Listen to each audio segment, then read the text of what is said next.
What do you do to get a government contract for your product or service? Well, the answer may be the same in principle anywhere in the world, but as I live in Australia, I aim for the Australian federal government seated in the national capital, Canberra. There's someone I've known for a long time who grew up there, lives there, and throughout his whole career has introduced, generated, or signed off on countless contracts with government departments and for government departments. Rob Neill advises small businesses to multinational corporations on just how to gain government contracts. In doing this, he's saved them a lot of pain and a lot of time, and made them a lot of money. He's probably the best person I know who not only understands the nature of this mystical place and the people who make decisions, but can explain it in layman's terms. Hello, Rob. Thanks for agreeing to come on the program. It's a pleasure, Chris. Thanks for inviting me along. Rob, those watching want to have the Australian government as their customer. Now, you've got years of experience doing just this, so where should they start? Well, I think you really need to consider your overall approach to the federal government. Would you like a real life example of that? Yeah, actual case studies are always preferred. Several years ago, I was asked to consult to a major European industrial company who wanted to break into the Canberra market with their product. The driver to that was there was a budget approved to employ a salesperson. However, there was really no thought about a return of investment, an ROI, that catered for the fact of the government buying process. Now, in commercial terms, it would be realistic and reasonable to employ a salesperson and expect that over 12 months they might generate $1 million worth of business to justify the investment. However, we've got to understand how the government buying process works around evaluations, quotations, and of course the tendering process. Well, Rob, that's what should be done, but in this real life example, what happened? Well, as a result of the actions I described not having been taken place first, the office was eventually closed because sales figures were not met. That company withdrew from the Canberra market, and that was an unfortunate outcome which could have been avoided. Can you talk us through the steps that will lead to success in the government market? Well, Chris, there's a saying in the sales industry that you should focus on the battles you can win, and then once you've done that, plan how you're going to win them. So this speaks to doing some initial research into your marketplace. Finding out, and there are tools to do this which are free, finding out what the government spends on that kind of product set. There are other tools which will tell you what the planned purchases are for federal government in that product range over the coming 12 months or even 24 months. So there are tools there that can be used to get a better handle on your market. These are the battles you can win. And then it comes to the planning stage is, well, how are you going to attack that market? Now you need to focus on things, for example, are there existing contracts out there already for that kind of product set? And if so, the next question is, well, how are we going to get onto that panel contract? Then as part of that process, we need to understand who are the people we need to be talking to and what's our strategy to get in front of them. And the other part also I would encourage people to think about is looking at their product set dispassionately and saying, well, who else has bought this product before in the government space? Who also may become a reference site for you? So this is where you find out which battles you can win, which you've won previously with other government agencies in Australia or overseas. And that gives you an indicator where to go next in terms of your planning to win those battles. Battles? Market intelligence? This sounds like a military campaign. Anything else? Yes, Chris, I think there are some other considerations. You can't just look at your campaign in isolation. For example, if you take the IT industry, there are over 200 companies vying for the government's dollar. So you've got to stand out from the competition. And you've got to ask yourself, well, for example, there may be existing government contracts already for your product that you're not on. So then to plan to win, you need to work out, well, how are you going to get on those contracts and position your product? Plus understand the government processes around buying. Rob, out of interest, what percentage of companies actually make this preparatory effort before committing to Canberra? Well, I would suggest 100% of the companies that succeed do this kind of preparation. But I would estimate only about 10% of companies coming into the Canberra market weigh in all these factors. Okay, let's assume I've done everything you advised. I had someone in Canberra, we've checked using the tools you suggest, and I've set my company up in Canberra. Now we're waiting for our first orders to come. How can I measure I'm on track for success?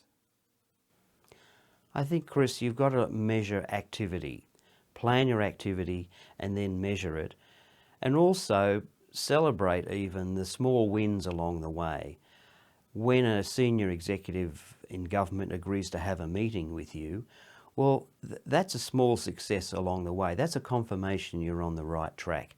And when you get invited in to do further presentations, again, they're what you could call like buying signals. You're getting increased interest. So all these little steps along the way are indicating you're on the right track. Then as time goes on, you should be expecting to be participating in some tendering processes. The government has a tendering process to ensure that the Australian taxpayer is getting value for money. And that's why we have that process in place. So by that stage, you should be getting invited to participate in those sorts of buying processes. Rob, you mentioned tenders, but how do I know what tenders are coming up? Well, Chris, there are some free tools available that the government makes available to you to understand what likely buying projects are going to be coming in the next 12 to 24 months. So this is where the government announces its planned spending. So then you can start making preparations for forthcoming tenders.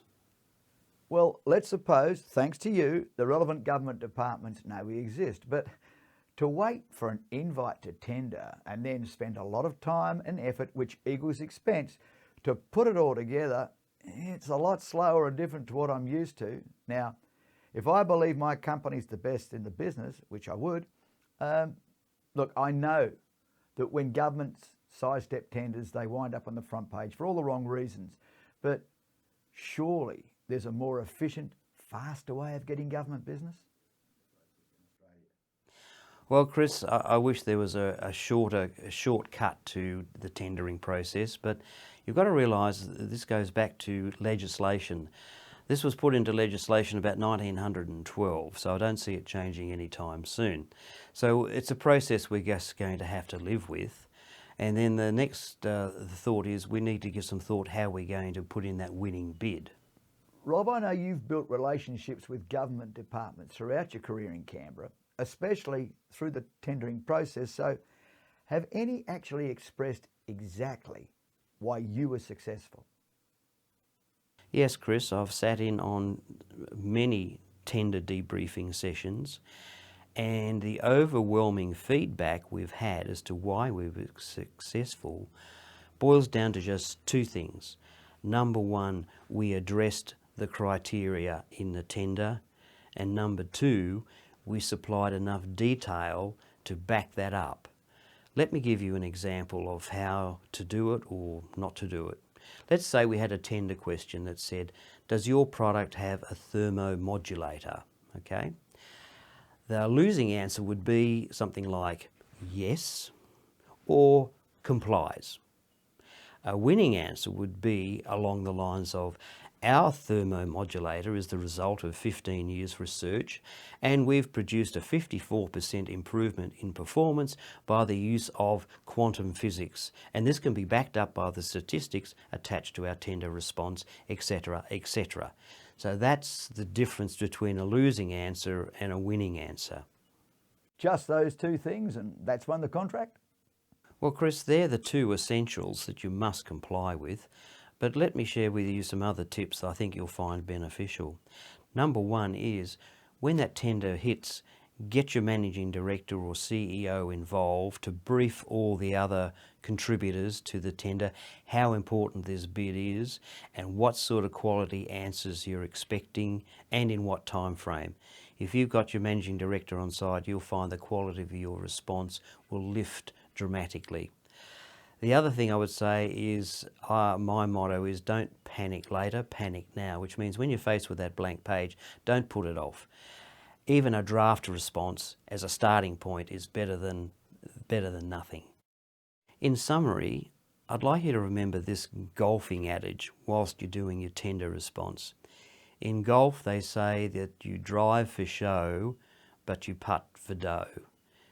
I'll translate. That means the exciting part of the game is when the golfer drives it for 400 metres down the range.